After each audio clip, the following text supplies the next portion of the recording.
আমি সেই মানুষটি যে ভেতরে ভেতরে ভেঙে গেছি বহুবার, কিন্তু বাইরে থেকে কখনো কাউকে কিছু টের পেতে দিইনি।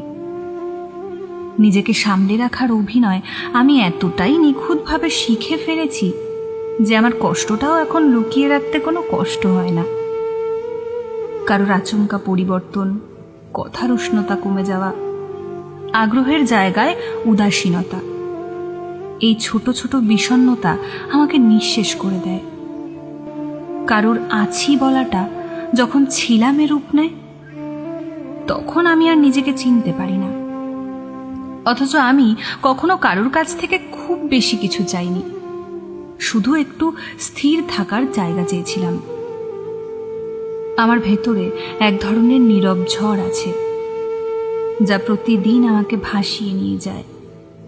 আমি চেষ্টা করি নিজেকে শক্ত করে ধরে রাখতে, কিন্তু প্রতিবারই নিজের ভেতরের ভাঙনটা আর সামলাতে পারি না।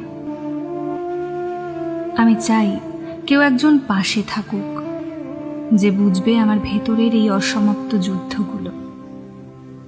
আমি জানি আমি সাধারণ নই।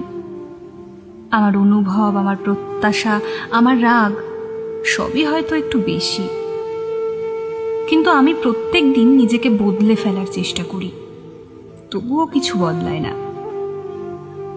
তাই যদি কখনো তোমার মনে হয় আমি বোঝা হয়ে গেছি, তবে চলে যাওয়ার আগে অন্তত একটিবার বলে যেও।